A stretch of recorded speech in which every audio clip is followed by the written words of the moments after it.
At least 10 birds have died so far. 35 have been recovered, including federally threatened animals. Haley Winslow joins us now with more on this effort to save wildlife. Haley is live there at the UC Davis Oiled Wildlife Care Network's facility in San Pedro. Haley.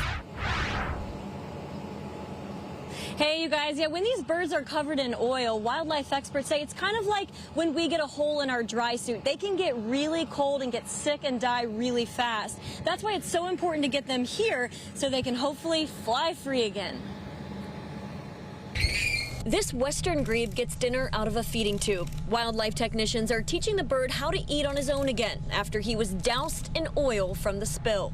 It's a nutritional diet that's really good for these birds that are in very critical condition. It has all of the nutrients and calories that they need to help them get stronger. Crews rescued 35 of his oil-covered friends from Huntington and Newport as well. 14 different species, 10 birds didn't make it. The survivors are here. UC Davis's Oiled Wildlife Care Network primary care facility in San Pedro. Oil or any type of contaminant actually can cause a break in their waterproofing.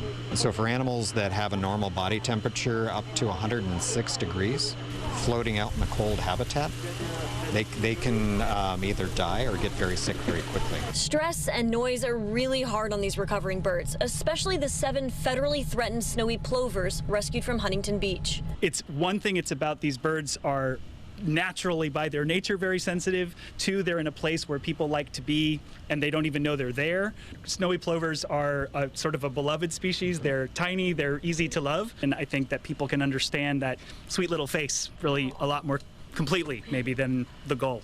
After they're captured, the average 2-week rehabilitation process is complex. Dawn, the dish detergent that we would typically use is not quite enough to get this product off of the animals, and so we're using something that we call a pre-treatment. The birds are then put in the migration chamber for 20 minutes where the oil starts to drip off. Then they're washed with Dawn multiple times in these tubs, rinsed with this specialized nozzle to fluff their feathers, put in this pen over a dryer, and if all goes well, it's time to go swimming again. The ruddy duck and the eared grebe, 2 of the birds in this pool, were 2 of the first rescued from the oil spill, and they spent their very first night outside last night. This is what the ruddy duck looked like when he was rescued Sunday from 56th Street in Huntington, drenched in oil. And after he got a really good bath, such a happy duck. Next stop, back into the wild. I've dedicated my life to trying to save wildlife. It's the reason I went to veterinary school. The ability to see animals that are so impacted, and having the ability to see them clean in these pools and then eventually released to a clean environment, there's no feeling like it in the world. All the responders are also part of the International Bird Rescue. It's a nonprofit that started 50 years ago in San Francisco when there was that oil spill right next to the Golden Gate Bridge. And in that event, they estimate about 7,000 oil-covered birds. By the way, the ruddy duck, the one that looks so happy swimming around in the pool, they may be able to release him in about another week. Then he'll really be a happy duck.